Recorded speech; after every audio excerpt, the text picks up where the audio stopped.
안녕하세요. 축구밖에 모르는 남자 축구금수저 축수저입니다. 우리가 축구를 보다 보면 중계에서 요상한 단어들이 들리기 시작합니다. 3백에서의 스토퍼, 스위퍼, 누구는 윙백이고 누구는 풀백이고 아니 인버티드 풀백은 또 뭐야? 오늘은 수비수를 부르는 용어들을 한 번에 정리해 보겠습니다. 저번 영상에서도 말씀드렸지만 제가 소개하는 모든 용어가 정확하다 라는 느낌보다는 이런 느낌이구나 라고 생각해 주시면 감사하겠습니다. 지금 바로 시작합니다. 수비수 용어를 알기 위해서는 먼저 포백과 쓰리백에 대해 설명이 필요합니다. 아주 간단합니다. 백은 수비수들을 의미하고 숫자는 그 경기 수비수들이 몇 명이 배치되었는가를 의미합니다. 포백이면 4명의 수비수, 쓰리백이면 3명의 수비수를 의미하죠. 대표적으로 쓰리백을 쓰는 팀은 현재 맨유, 인테르 등이 있습니다. 하지만 우리에게 가장 친숙한 팀이죠. 2002년 월드컵 대한민국을 예시로 들어보겠습니다. 2002년 월드컵 대한민국 대표팀은 3-4-3 포메이션을 사용했습니다. 미드필더와 공격수는 경기마다 선수가 자주 바뀌었지만 수비 라인은 거의 고정이었죠. 여기서 홍명보 선수의 역할을 스위퍼 혹은 리베로라고 부릅니다. 실제로 홍명보 선수 별명이 영원한 리베로였죠.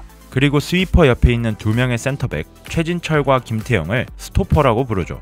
최진철을 우측 스토퍼, 김태형을 좌측 스토퍼라고 할 수 있겠네요. 스위퍼란 말 뜻 그대로 청소부라는 뜻을 가지고 있는데 골키퍼를 제외하고 가장 뒤에 있는 수비수로 분류됩니다. 스토퍼가 전진해서 수비를 해낸다면 스토퍼가 수비하지 못하고 흐른 볼을 처리하는 말 그대로 쓸어주는 수비수가 바로 스위퍼입니다. 하지만 사실 3백이 아니라면 스위퍼와 스토퍼는 거의 쓰이지 않는 용어이고 현대축구에서 3백을 사용하더라도 스위퍼라는 단어는 거의 사용하지 않습니다. 요즘은 오히려 골키퍼에게 스위퍼 키퍼라는 용어를 사용하여 그 역할이 골키퍼에게 넘어갔죠. 독일과 바이에른 뮌헨의 전설 노이어가 그 대표적인 예시입니다. 자, 그러면 여기서 의문이 들 수 있습니다. 야, 이 멍청아, 그럼 이영표랑 송종국은 수비수 아니냐? 맞습니다. 수비수입니다. 우리는 이때 이영표와 송종국을 윙백이라고 부릅니다. 윙백과 풀백의 구분은 굉장히 애매한데 느낌을 아셔야 합니다. 먼저 윙백은 3백을 사용하는 상황에서 각각 측면에 배치되는 수비수들을 윙백이라고 부릅니다. 윙백들은 주로 높은 위치로 올라가 공격에 가담하며 윙처럼 플레이하는 수비수입니다.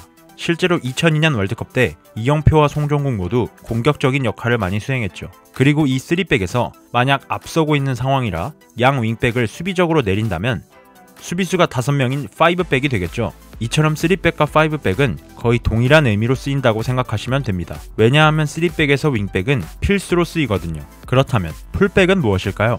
풀백은 아주 간단합니다. 현대축구에서 가장 널리 쓰이는 포백에서 양 측면 수비수들을 말합니다. 아까 윙백이 보다 공격에 초점이 맞춰져 있다면 풀백은 수비를 하며 공격 찬스가 오면 공격을 지원하는 다재다능함을 갖춰야 한다고 볼 수 있습니다. 그래서 윙백 선수들보다 풀백 선수들이 더 수비력이 좋은 경우가 많고 윙백 선수들은 보다 공격적인 능력, 스피드, 크로스, 슈팅 등이 더 좋은 경우가 많습니다. 좀 복잡하죠? 한 번에 정리하겠습니다. 우리가 3백을 사용할 때 중앙 센터백을 스위퍼, 양쪽 센터백을 스토퍼라고 부릅니다.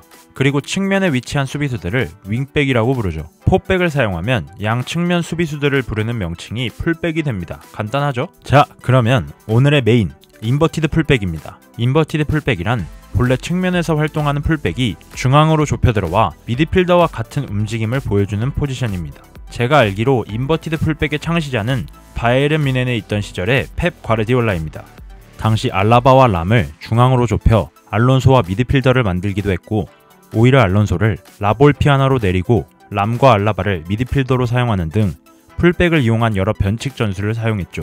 그랬던 펩이 맨시티로 건너오며 인버티드 풀백 시스템은 정점을 찍습니다. 바로 칸셀루를 활용한 인버티드 풀백 전술인데요. 좌측 풀백인 칸셀루를 안쪽으로 좁혀 로드리와 미드필더를 이루고 3위 빌드업을 시도하는 거죠. 이렇게 되면 미드필더가 2명이 되니 조금 더 유연한 후방 빌드업이 가능해집니다. 이에 그치지 않고 펩은 센터백을 미드필더로 활용하는 전술도 보여줍니다. 일명 인버티드 센터백이죠. 아까는 풀백 위치에 있던 선수가 중앙으로 좁혔다면 센터백 위치에 있던 선수가 중앙으로 좁혀 미드필더 역할을 수행하는 것이죠. 그리고 이 역할을 주로 수행한 선수들은 스톤스, 아칸지와 같은 선수들이 있습니다. 요즘 유럽의 강팀들은 대부분 인버티드 풀백 전술을 조금씩 다 활용하고 있습니다. 그만큼 축구를 보기 위해 필수적으로 알아야 할 전술이라는 것이죠. 오늘은 간단하게 축구 수비수 용어들을 알아봤습니다.